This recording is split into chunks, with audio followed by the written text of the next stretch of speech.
Lieutenant Susan Carter stared at the massive viewscreen on the bridge of the Mercy's Light Asterisk. The medical frigate hummed with activity as crew members rushed to prepare for their upcoming mission. Earth had only been part of the Galactic Coalition for 15 years, but this would be Susan's fourth humanitarian mission. She was proud to serve. Captain Alan Pierce walked onto the bridge, his face serious but calm. The crew respected him deeply. He had been one of the first humans to command a mixed-species crew. "Lieutenant Carter, status report," he said. "All medical supplies are secured, Captain." "Dr. Miller just finished inventory on the emergency vaccines," Susan replied. The communication officer, a young man named Daniel Wright, suddenly straightened in his chair. "Captain, incoming emergency transmission from Proxima Centauri II."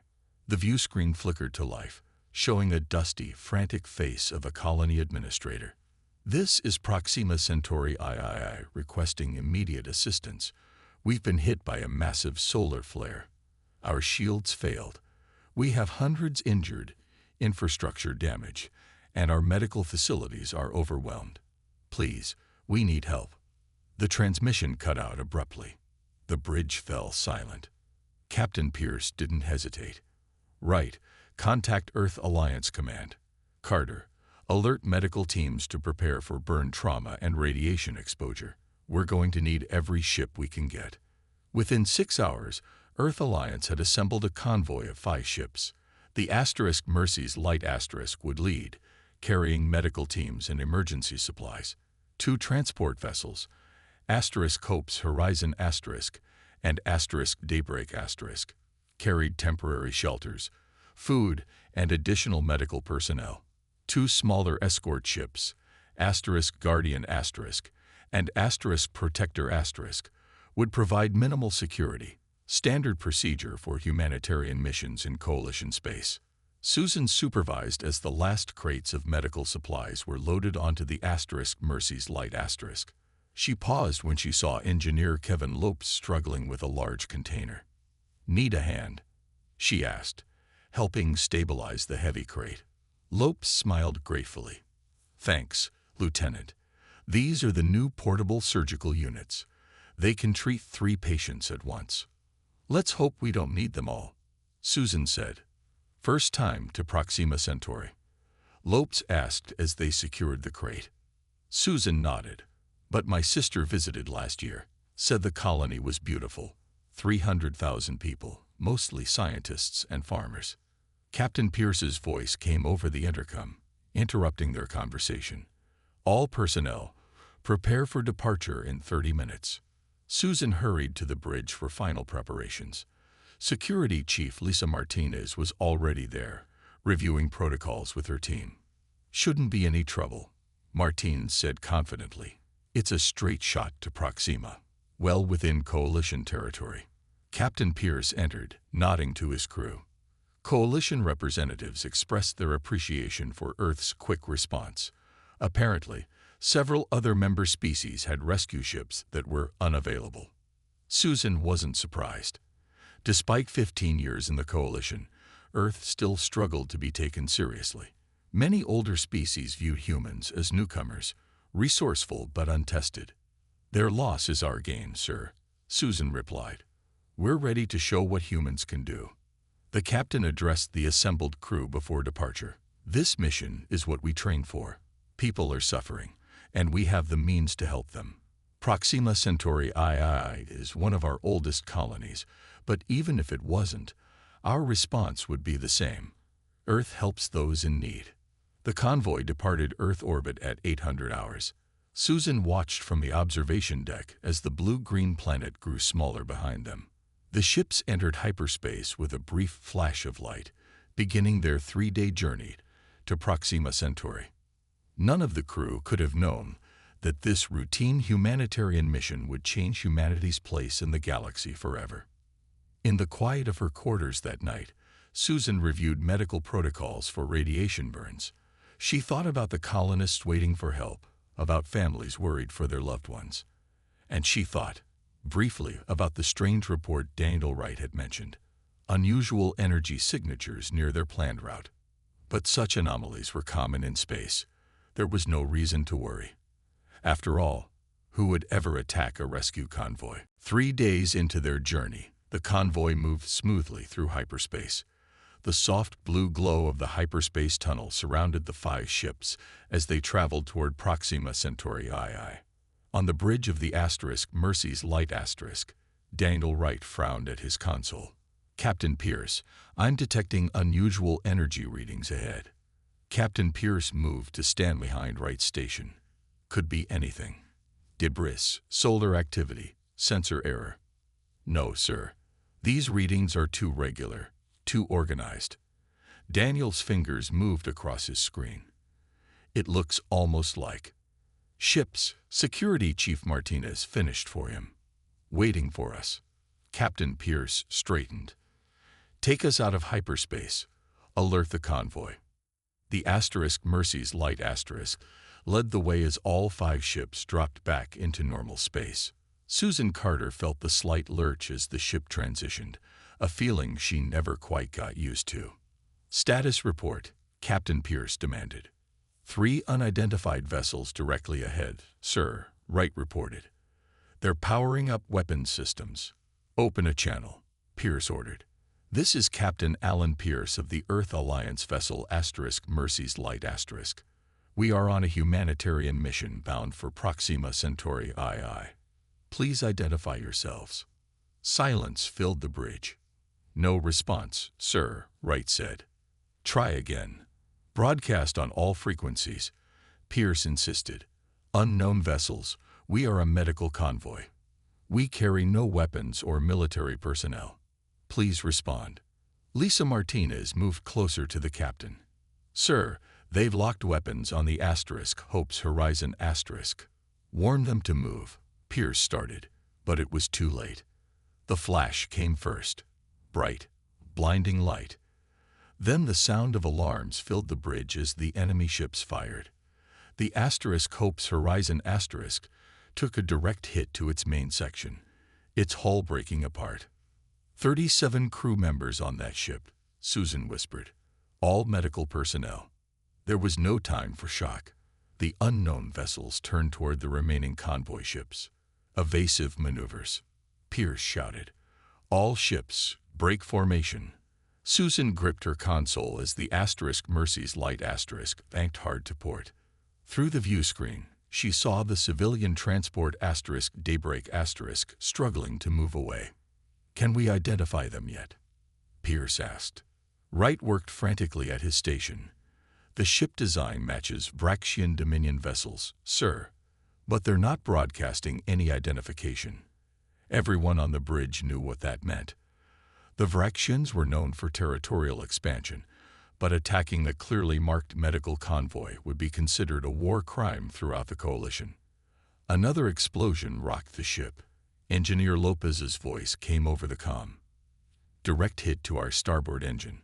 We're losing power. Get down there and do what you can, Pierce ordered. He turned to Susan. Lieutenant Carter, coordinate medical response. We have wounded coming in from all decks. Susan ran toward the medical bay as the ship rocked from another impact. The lights flickered, then switched to emergency power. She found medical staff already treating the injured. Status report, she called to Dr. Miller. 12 injured so far, 3 critical, he replied without looking up from his patient. Back on the bridge, Captain Pierce faced an impossible decision. The Guardian was already gone, destroyed in the first volley. The Protector was heavily damaged but still operational. Sir, Martinez said quietly, we can't win this fight. Pierce's jaw tightened. We need to get word to Earth. Someone needs to know what happened here. He activated the ship-wide comm. All hands, prepare for emergency procedures. The Daybreak and Protector will make an emergency jump to hyperspace. The Mercy's Light will cover their retreat. In the medical bay, Susan heard the captain's announcement and understood what it meant. Someone had to stay behind. When the call came for volunteers to remain on the Mercy's Light Susan was the first to step forward. They would buy time for the others to escape. As the remaining ships prepared to flee, the Mercy's light turned to face the Vraxian vessels. Captain Pierce opened a channel to Earth, sending their final data, proof of the unprovoked attack. Even if we don't make it, he told his skeleton crew, Earth will know what happened here. Susan nodded grimly as she took her station. She watched the Daybreak and Protector disappear into hyperspace, carrying the wounded and the truth. Then she turned to face their attackers. The Mercy's light shuddered as another blast hit its hull. On the bridge, Captain Pierce gripped his command chair while alarms blared around him. Status report, he shouted over the noise. Shields at 23%. Martines replied, her face lit by the red emergency lights. Main engines failing, weapons systems online but barely functional. They weren't meant for this. The Mercy's light was a medical frigate with minimal defensive capabilities. It was designed to heal, not fight. How many Vraxian ships still on us? Pierce asked. 2, Wright answered. The third is pursuing the Daybreak and Protector . Pierce's expression darkened. Can we get a message to them? Not without giving away their position, Wright said. In engineering, Kevin Lopes worked frantically to reroute power. Sparks flew from damaged circuits as he crawled through a maintenance tunnel. Lopez to bridge, he called through his comm. I can give you one good burst from the engines, maybe 15 seconds at full power. That's all we've got. Understood, Pierce replied. Stand by. On the medical deck, Susan Carter helped move patients to the most secure area of the ship. Each impact sent tremors through the deck plates. A young medic beside her looked terrified. We're going to be okay, Susan told her, not believing it herself. Her comm unit crackled. Lieutenant Carter to the bridge immediately. When Susan arrived, Captain Pierce was standing over the tactical display. Lieutenant, I need your medical expertise, he said. Can the wounded survive an extreme maneuver? Susan studied the display, understanding his plan. If we secure them properly and warn medical staff, yes, but it will be rough. Pierce nodded. We have one shot at this. We're going to use our remaining engine power to ram the lead Vraxian ship. Sir, Martines looked shocked. Not a suicide run, Pierce clarified. We'll aim for their weapons array, disable them, then break away. It might buy enough time for the Daybreak and Protector to reach safe distance for a hyperspace jump. Susan nodded. I'll prepare medical. As she turned to leave, Wright called out, Captain, incoming transmission from the Protector . The view screen showed the Protector's bridge, damaged and filled with smoke. Its captain, Frank Nelson, looked grim. Pierce, we're hit bad. Daybreak made the jump, but we're losing power. The Vraxian ship is closing in. Hold on, Frank.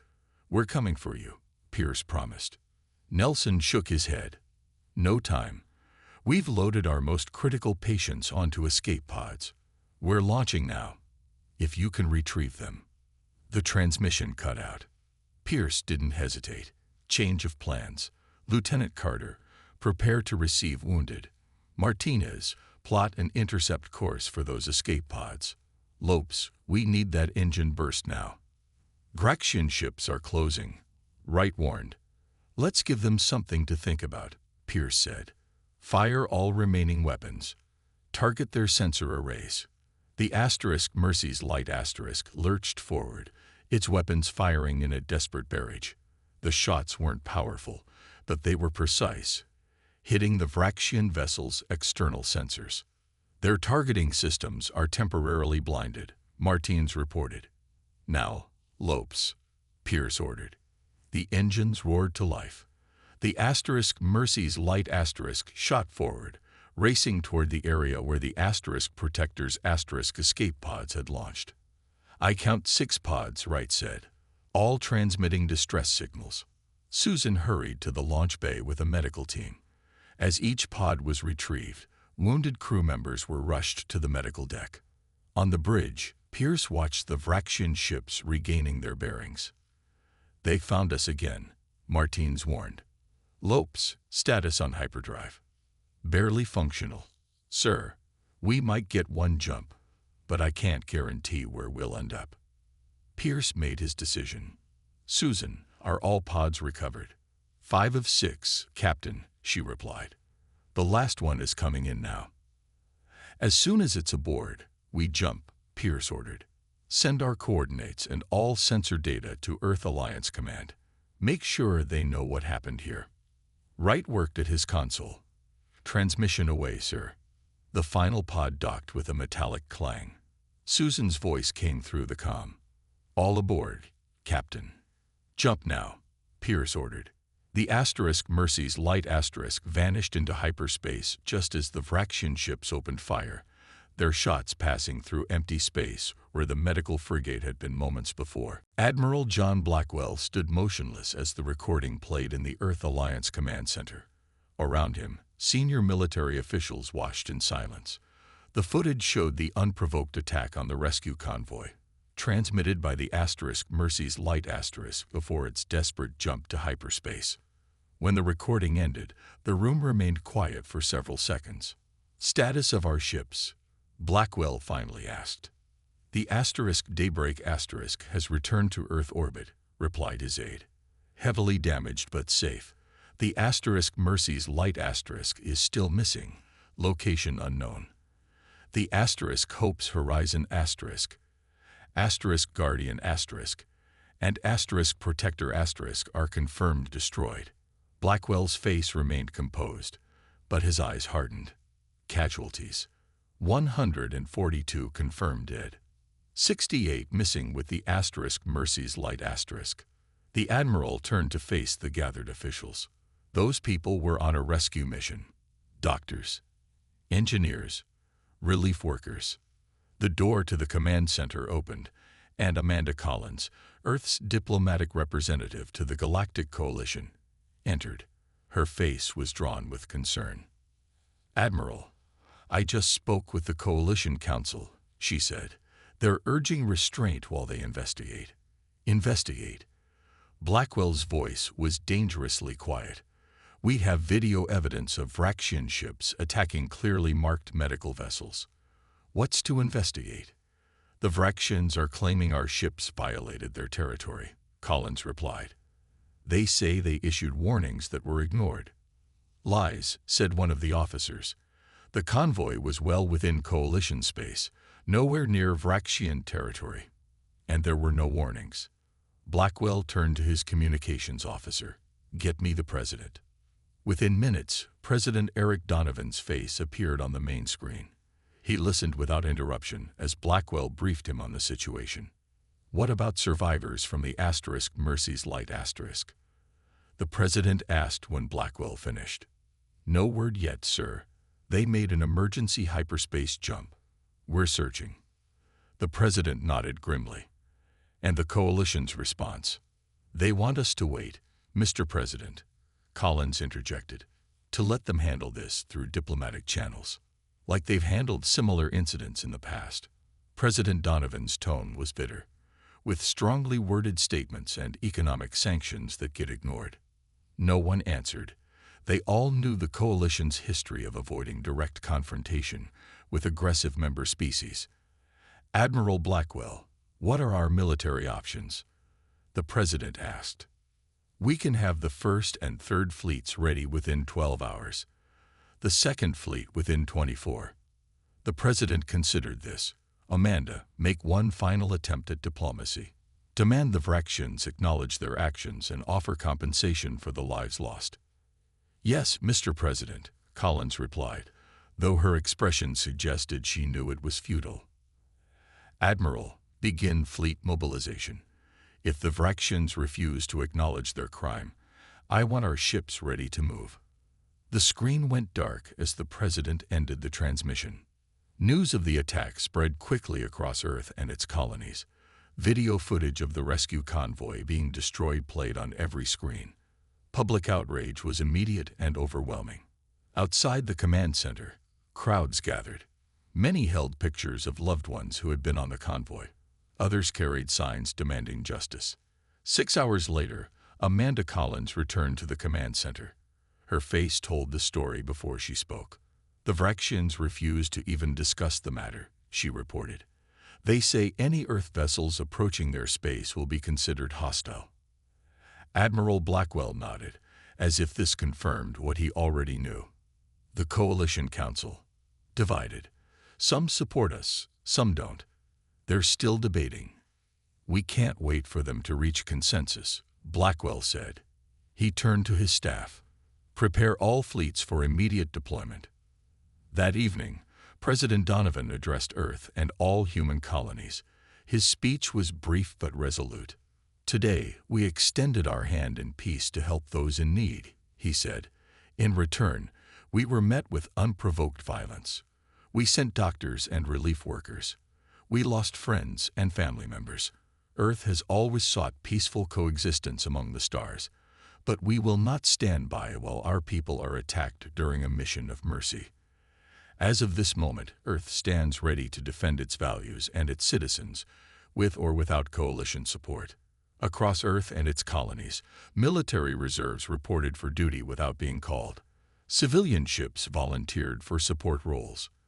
Production of military supplies increased overnight. Earth was going to war. Fleet Commander Olivia Rodriguez stood on the bridge of the Earth battleship Defiant *. Around her, the largest fleet Earth had ever assembled prepared for battle.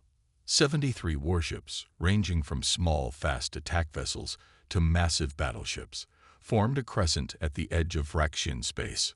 All ships report ready, Commander, said her second-in-command, Captain Paul Fisher. Rodriguez nodded. Although humans had been part of the Galactic Coalition for 15 years, they had never fought a full-scale war against another spacefaring species. The Vraxians had centuries more experience in space combat. But the Vraxians had made a critical mistake. They had attacked a rescue mission. Tactical assessment, Rodriguez asked. Tactical Officer Greg Bennett looked up from his station. The Vraxians have positioned defensive fleets at 3 key locations. Their ships outnumber ours, but our intelligence suggests they're not expecting us to attack all 3 simultaneously. They think we'll be cautious, Rodriguez said. They don't know humans very well. A communication officer interrupted. Commander, incoming transmission from a coalition diplomatic vessel. Rodriguez sighed. On screen, a stern-faced alien appeared on the main display. Ambassador Zorn of the Coalition Security Council looked displeased. Commander Rodriguez, the Coalition Council urges you to stand down. This matter can still be resolved through diplomatic channels. With all due respect, Ambassador, we tried diplomacy, Rodriguez replied. The Vraxians fired on a clearly marked medical convoy. They killed doctors and relief workers. The Vraxians claim it was a misunderstanding, Zorn insisted. A misunderstanding doesn't open fire without communication. A misunderstanding doesn't continue attacking after identifying medical vessels. Zorn's expression hardened. The Coalition cannot support this military action. We're not asking for support, Rodriguez said firmly. We're informing you of our decision. Earth stands alone if necessary. The transmission ended. Rodriguez turned back to her crew. Begin the operation, she ordered. The Earth fleet split into 3 groups, each heading toward a different Vraxian defensive position. This was a tactic no one expected. Conventional wisdom said to concentrate forces against a single point. On the Vraxian command ship, Admiral Vrek watched the approaching Earth vessels with contempt. They split their forces, he said to his officers. As expected, humans have no understanding of proper space warfare. Prepare to destroy them. What the Vraxians didn't know was that humans have been developing new technologies in secret. Technologies they had kept hidden from even their coalition allies. As the Earth ships came within range of Vraxian weapons, Rodriguez gave the order. Activate stealth systems. Across all 3 battle groups, Earth ships shimmered and seemed to vanish from Vraxian sensors. On the Vraxian command ship, panic spread as targeting systems failed. "Where are they?" Admiral Vrek demanded. The answer came in the form of precision strikes against Vraxian weapon systems and engines. Earth ships appeared briefly to fire, then vanished again. Rodriguez watched the tactical display as the battle unfolded. The stealth technology worked better than even she had hoped. Vraxian ships fired blindly into space, hitting nothing. "Commander," called a communications officer. "We're receiving a distress signal. It's from the Mercy's light asterisk." Rodriguez felt her heart skip. Location: near the 3rd Vraxian defensive position. The signal is weak, but it's definitely them. Rodriguez turned to Captain Fisher. "Take Battle Group 2 and retrieve our people. I'll continue the assault here." As Fisher's ships broke away, a Vraxian cruiser detected the movement and moved to intercept. Rodriguez ordered an immediate attack, drawing the enemy's attention away from the rescue attempt. The battle intensified. Earth ships took damage, but the Vraxians suffered worse. Their formations broke as they tried to defend against an enemy they couldn't properly track. Hours later, Rodriguez received the message she had been waiting for. "Commander, Captain Fisher reports the Mercy's light asterisk has been secured. Lieutenant Carter and 35 crew members survived. They're bringing them home." A cheer went up across the bridge. By the end of the day, all 3 Vraxian defensive positions had fallen. The first major battle was a decisive victory for Earth. But it was only the beginning. News of Earth's victory spread quickly through the galaxy. On the massive space station that served as the Galactic Coalition headquarters, representatives from over 200 species gathered for an emergency session. Susan Carter sat nervously in the witness area. Her wounds from the attack were still healing. She wore her formal Earth Alliance uniform, the right sleeve covering the burns on her arm. Ambassador Amanda Collins sat beside her. "Just tell them what happened, Lieutenant. The truth is on our side." The Coalition Council chamber fell silent as the session began.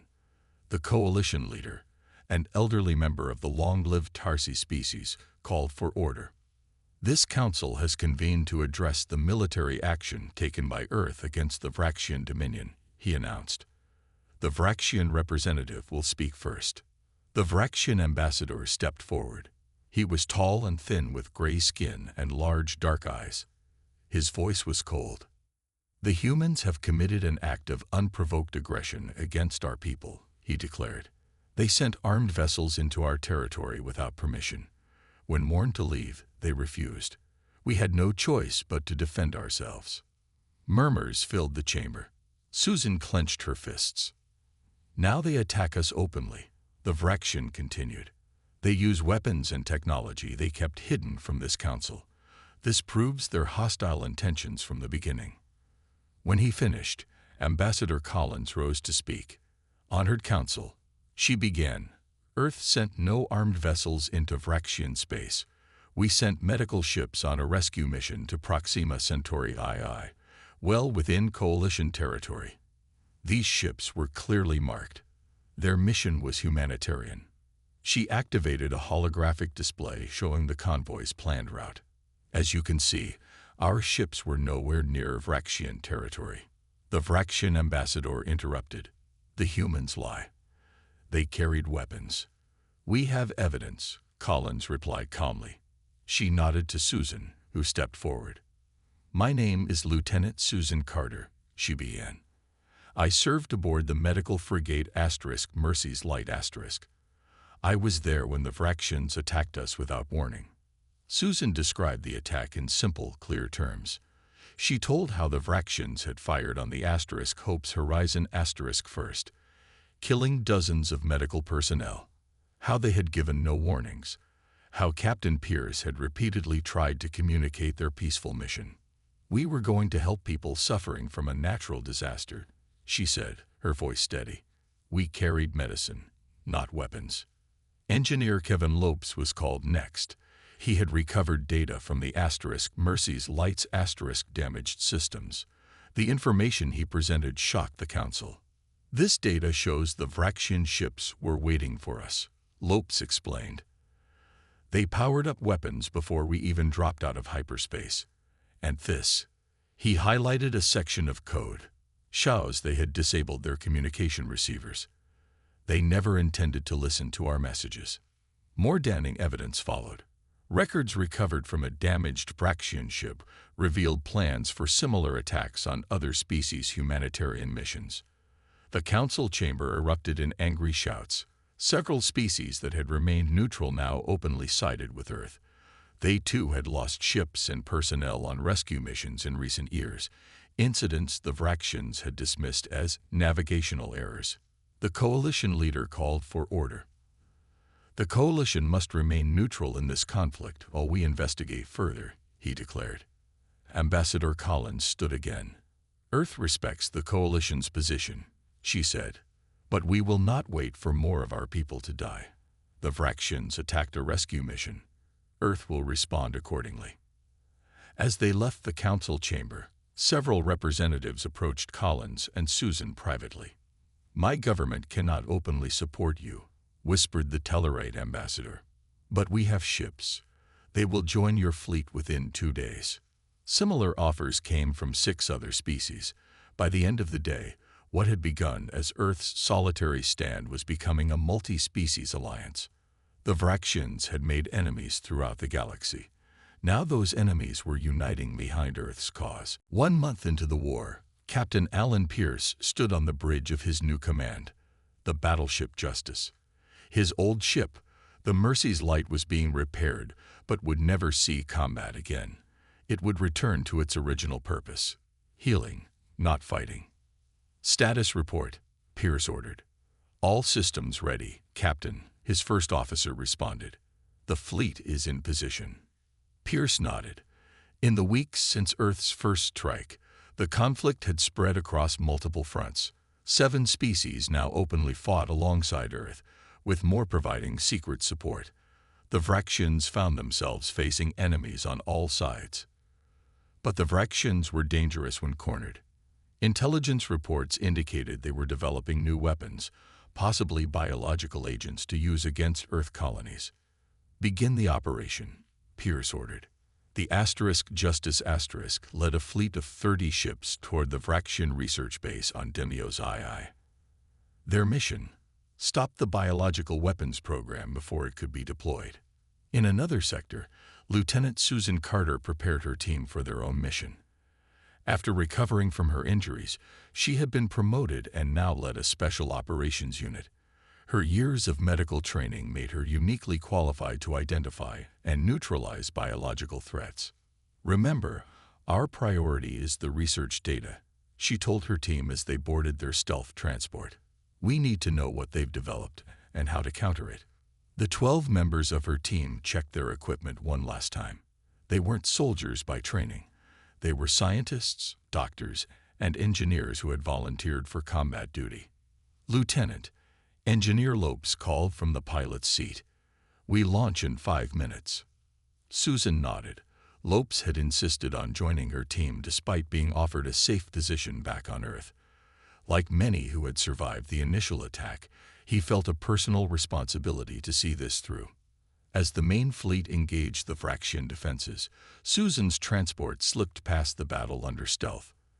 They landed near the research facility's secondary entrance. Security systems down, reported a tech specialist on her team. We have 10 minutes before they detect the breach. The team moved quickly through the facility. They encountered light resistance, which they handled efficiently. Susan led them to the main laboratory using the facility schematics they had studied. Look at this, Lopes said when they reached the lab. He pointed to containers marked with biohazard symbols. These are ready for deployment. Susan examined the research data on the computer systems. What she found chilled her. They've engineered a pathogen specifically targeting human DNA, she reported. It would have no effect on other species. How close were they to deploying it? Lopes asked. Susan studied the shipping manifests. Very close. The first batch was scheduled for transport tomorrow. While her team downloaded all research data and collected samples for Earth scientists to study, Susan made a difficult decision. We need to destroy this facility completely. she told her team. No traces of this research can remain. They placed explosives throughout the laboratory and prepared to withdraw. As they reached their transport, the facility behind them erupted in flames. In orbit above, the battle was turning in Earth's favor. Captain Pierce's tactics had confused the Vraxian commanders, who were used to fighting by rigid, traditional rules. Humans were unpredictable, adapting their strategies constantly. "Captain," the communications officer called. "Lieutenant Carter's team is reporting success. They're returning with the data and have neutralized the threat." A cheer went up across the bridge. That evening, Admiral Blackwell received the reports from both Captain Pierce and Lieutenant Carter. The successful mission had prevented a potential disaster for Earth's colonies, but intercepted Vraxian communications revealed something more troubling. The Vraxian military leaders were planning one final desperate assault on Earth itself. The war was approaching its climax. The next battle would decide everything. The final battle took place in Earth's home system. Despite Admiral Blackwell's preparations, the Vraxian fleet had managed to slip past the outer defenses. Now 50 Vraxian warships approached Earth, led by their most powerful battleship, the Dominance. Earth's defense fleet formed a protective line between the approaching enemy and the blue planet behind them. Citizens watched from the surface as lights flickered in the night sky, the flashes of weapons fire that would determine their fate. On the bridge of the Justice Captain